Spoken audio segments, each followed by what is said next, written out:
Everybody,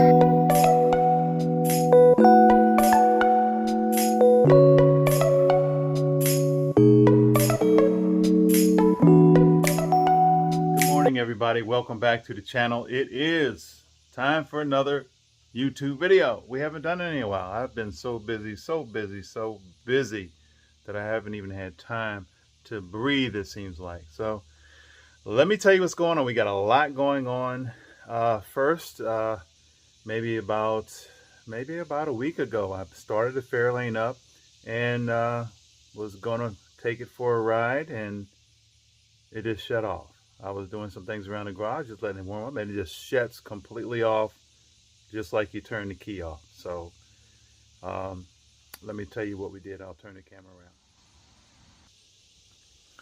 So I did check the fuel. It was getting plenty of fuel, so I knew it had to be electrical. Now, on my Ford Fairlane, my 66 Ford Fairlane, someone has previously changed the ignition over to I'd say a General Motors type of system, which includes the coil on top of the distributor, basically an HEI distributor setup. Well, when I got ready to say, okay, well, it probably needs a coil or a pickup, or, you know, some of the parts in the distributor, that's probably what the issue is, because there's not much else that it could be. So let me turn the camera around. Upon examining the original, well, not the original, but the replacement distributor that had previously been put in this vehicle, as you can see as I turn it completely around, there is no label as to what brand. The cap, apparently, after pulling the wires off, I've come to realize that this was actually a red cap that someone had painted black. So at that point, I'm thinking to myself, how am I going to get some replacement parts for this distributor if I don't know what brand it is? And I'm wanting to keep it very, very inexpensive, because I know that I'm about to replace all this when we put the new engine that we are going to get in here. And that's another story that I'll address later. So I start looking around, and there's all kinds of brand name distributors. But because this did not have a brand name, I said, where do you buy a HEI distributor for $66,289 where the distributor won't have any brand that the parts will fit? Well, the only thing I could think of, someone either probably got this distributor off of eBay or possibly Amazon, because you can get plenty of that type of stuff out there. So I immediately go and I said, well, maybe I'll just get the cap, replace the coil, and the pickups inside. So I go on to Amazon, I find all those parts, and the sum of all those parts, you know, me just basically guessing that it was one of this, that, or the other. If I were to buy all those parts individually, it was approximately $220. But as I was looking, I found a new distributor, those things already in it. There it is, installed, because I did install it.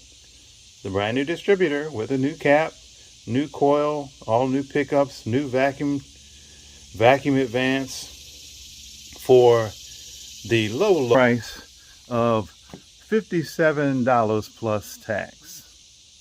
So it's a no-brainer. Was I going to pay $200 and some for the pieces and take it all individually? I said, you know what? I'll just buy a new distributor, take off the stuff that I need. I want to take the distributor all the way out, replace all the stuff, and be done with it. Cheapo. Yes, it's not. Yeah. Am I expecting this to be the wear all the bead, the you know, the thing that just keep forever? No.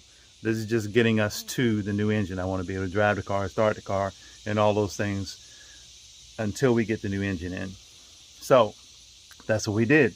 So I said, you know what? I'll just replace the parts. Well, as I started taking, when I pulled the distributor out, the lower portion, the gear, was actually had pulled off of this and was down in the block. So I had to decide at that point, you know what, instead of taking parts, well, actually even before I decided to I started taking parts off. I took the vacuum advance off, and I started taking the other sensor off of this, and the little harness that this one was on, this right here and I think this is the problem right here. When I went to pull this one off, it was rusted and corroded right here. It almost looks like it's even burnt down in there. I hope you can see that. I figured that's the problem. So in order to do that, I said, you know what, just forget it. I'm just going to take the entire distributor out. Haven't done one in a while. I haven't had a car with, you know, points, distributor, and all those things in quite a while. But I said, you know what, just replace the whole distributor. Marked a spot on the radiator where the distributor was pointing to. Pulled the old distributor out, slid the new one in, and let's fire it up and see how it sounds. I tried to put the distributor right back in the same spot, but you know, easier said than easy. And I'm going to take it for a ride around the block in just a minute because we just need to. We haven't driven it in over a week, so give it a couple pats. Starts right up.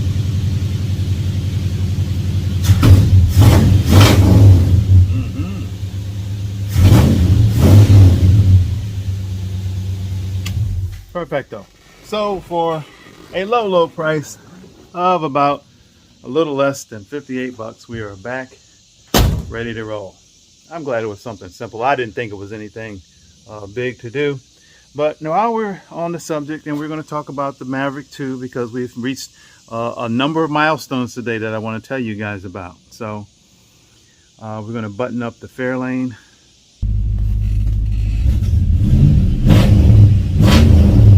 Okay guys, considering that we have yet to set the timing on this is actually running excellent for me, just to having dropped the distributor back in there and kind of got it in the same place as the old one that I removed.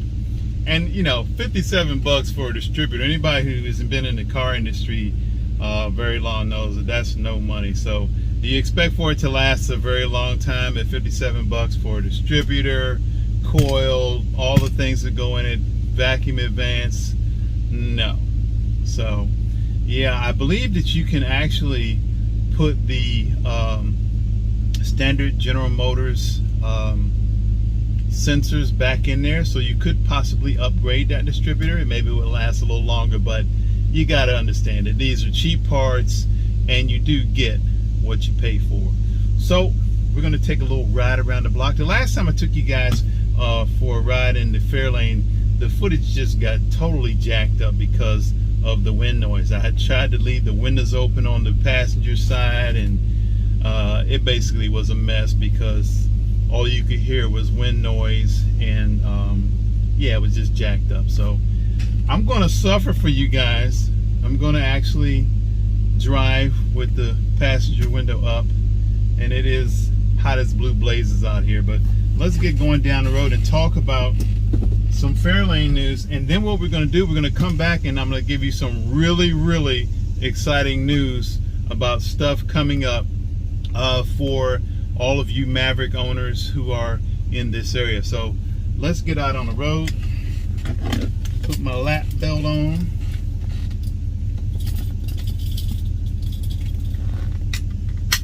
I still feel some kind of way getting in this vehicle with just a lap belt, but you get what you got. Alrighty, let's get out on the road, see if she runs all right. And had it been anything else with the Fairlane, I would have just called it and basically start pulling the current engine out and getting ready for the swap. But we have some information, some news, some things going on with that.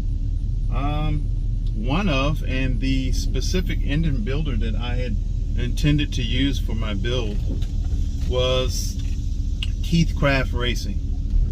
So I went a few months back, and started looking at what kind of engines they had. Well, not what kind. I'm a Ford guy, you know, Ford engines going back here. But I was trying to make up my mind whether I wanted to do in this vehicle big block, small block, or what, you know.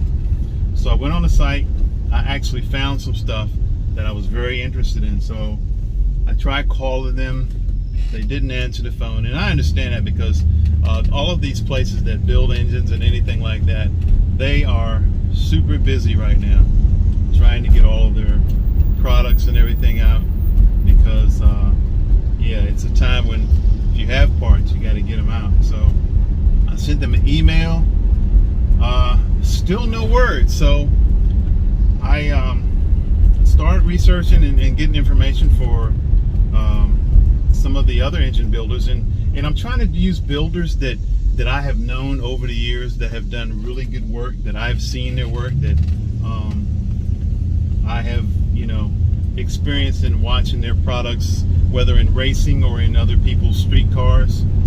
And I found an apparent problem with doing that, because Keith Craft, if memory serves me correctly, used to also be affiliated with, it was actually Kuntz and Craft, and they were a couple of guys who specialized in Ford big block engines, FE, small block, all the Ford families of engines.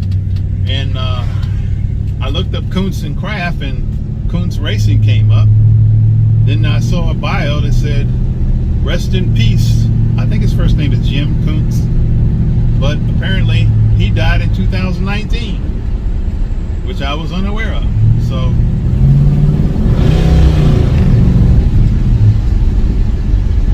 that engine builder was out. So upon not getting any word back from Keith Craft Racing, I went ahead and went back to the site. Maybe about a couple weeks later, you know, after it was a considerable amount of time had gone by and I hadn't heard anything back. So I went on Keith Craft Engines Racing engine site, only to find that they had posted a bit of information that took me by surprise, because I have known them as an engine builder for many, many years. And it says, due to the lack of parts in the current situation where we are, according, you know, not the economy, but the fact that we just can't get parts, that they were closing their doors. And you can go on their site, Keith Craft Racing, if it's still posted, and you will see it was a very, very touching thing for somebody who came up with those guys as engine builders to hear that they're closing their doors. They said they have cashed out their retirements and done everything that they could to keep the doors open. Apparently they have engines that they've started that they haven't been able to finish, and they said they were tagging everyone's stuff, and people would have to get their stuff back through, I guess, the attorneys that will be taking charge of the entire estate. And I was just shocked to hear that. So that's one of the engine builders that I was looking forward to doing this project with, and now they are no longer even in business. So I guess that's out. So what are we going to do? We're just going to move forward. So yeah, I have looked at a number of things doing.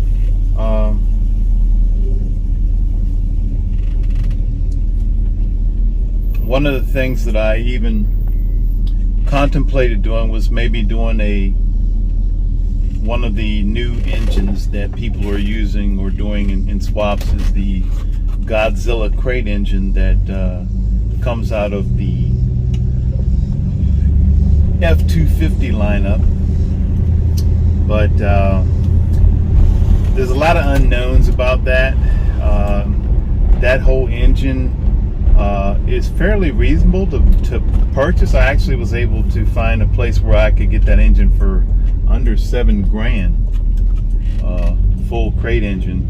But it's the supporting cast. In order to get that to fit in here, not a lot has been done with that. So I would be basically in a gray area as far as doing that swap. Not sure if I'd be comfortable even trying that. So yeah, we'd have to figure out some things there. And I still really want to stick with a period correct combination, whether it be small block or big block Ford, because I don't want to get into a lot of computer controlled stuff, even though I know that that stuff is, the new stuff is very reliable. I just kind of wanted to keep this carbureted distributor, you know, an old school style build, just because. So we'll explore all of our options in regards to that, and then we'll just go from there.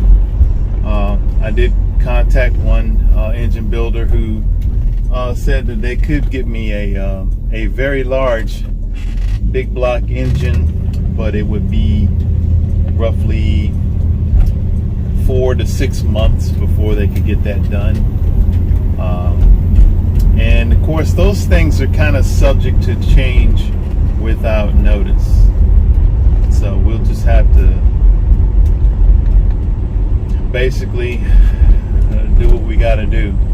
If I am going to do that, I do need to go ahead and get the ball rolling. The other idea that I thought to do was just keep my stock 289 engine, pull it out, send it off, get it machined, put in a 4-inch rotating assembly, and possibly do either a Pro Charger or a Vortex supercharger. It would be a really fun factor to pop the hood and see that under there, make some really nice noises, and to just, you know, keep my stock 289. Well, not stock, but of course it would be built at that point. And yes, we would go with either AFR or Trick Flow Racing heads, you know, a full build-up. And then there's a possibility we could even do a blow-through carbureted setup for the supercharger or even turbocharger. So that's all we have to say about that. Let's pull up here, and I'm going to get into the Maverick, and we're going to talk about what's going on with the Maverick, because I know you guys, while you may like some Fairlane footage every now and then, I do see the number of views that I get from Maverick content, and the Maverick is my cash cow, so to speak. So we'll look at that. And I've noticed that when I go over a bump and hit the gas hard, this has a tendency for the gas to slosh in the carburetor and it will cut off. Yeah, I know that's a selling point for fuel injection instead of going with this carburetor deal, but I'm sure I could probably tune this carburetor and set the flow up a little differently so that it wouldn't do that, but occasionally it does. But this vehicle has been very reliable. The engine's been really reliable too. So let's get into the most reliable vehicle that I have, the Ford Maverick. Okay, you guys, so what is the Maverick news? What is all the hype about? Well, we're excited because we have reached over 7,000 miles with the Ford Maverick. Other than the little issues that we had with the little recall that was self-induced by those who did the spray and bed liner. Other than that, this vehicle has been rock solid, reliable. We haven't had any issues, and I thank God for that, because I need this to be my daily driver. I rely on this vehicle to go tend to my parents, both my mother and father, who are aged, and yeah, I need this vehicle to do exactly what it does. So I'm still excited about the Maverick. All of you guys who are still waiting on yours, take heart, because I think you'll be pleasantly surprised when you do finally get your Mavericks. As far as anything else, yeah, I'm enjoying it. It's been a great vehicle for me, and this vehicle has really made this channel, this YouTube channel, a success, because and I've noticed when I put up Fairlane content, it doesn't do as well as when I put up Maverick stuff. So we're going to continue to do that. Thank you guys. Because of you guys, I've made it 7,000 miles in my Maverick, and also we have reached a new milestone. We have now broken the 3,000 subscriber. So guys, in celebration for 7,000 miles in the Maverick and 3,000 subscribers, we are having a meetup. A meetup, yes, we're going to have a meetup. All of you Maverick owners and drivers, we are having a meetup. We are meeting September the 10th. Put it on your calendar. There's going to be an address and a time posted at the end of this video. Write it down. Call the number. Let me know if you're coming. Confirm. Please confirm that you are coming. And if you are coming, please confirm, because you'll only get a notification to come after I confirm who you are when you're coming. And we're going to provide for you guys drinks and things when you get there, drinks and snacks. We're just going to have a good time, just having a good time talking about our Mavericks. So yeah, and whatever else we decide to talk about. But yes, put it on your calendar. Call in the number, leave your phone number, that I can get in touch with you. And yeah, if I get at least 5 people that are coming, we're having it. So I'm not going to count on having 100 people, but I need to know how many, because we have to prepare the place that we're meeting at. So anyway, remember, it's all about Ford Maverick and you guys. It's all because of you all. So keep tuning in. We haven't forgotten about you guys. Life happens. I've got sermons that I'm working on. I've got a whole lot of things that have to be done, and it takes precedent over a YouTube channel. I refuse to get suckered in like some folks have, and they'll basically sell their souls for YouTube likes and subscribes. So I'm not going to be that guy. I'm the average guy, and I think that's why you guys identify with me, because you can do the same things that I can do, and I'm just your guinea pig. And I'll do some of the stuff that maybe you guys will have to look at and say, well, I won't try that. But anyway, thank you all for liking and subscribing. Remember to do so, and to comment, turn on your bell notifications, because some more Maverick content is on the way. So we'll see you on the next one. Have a great day.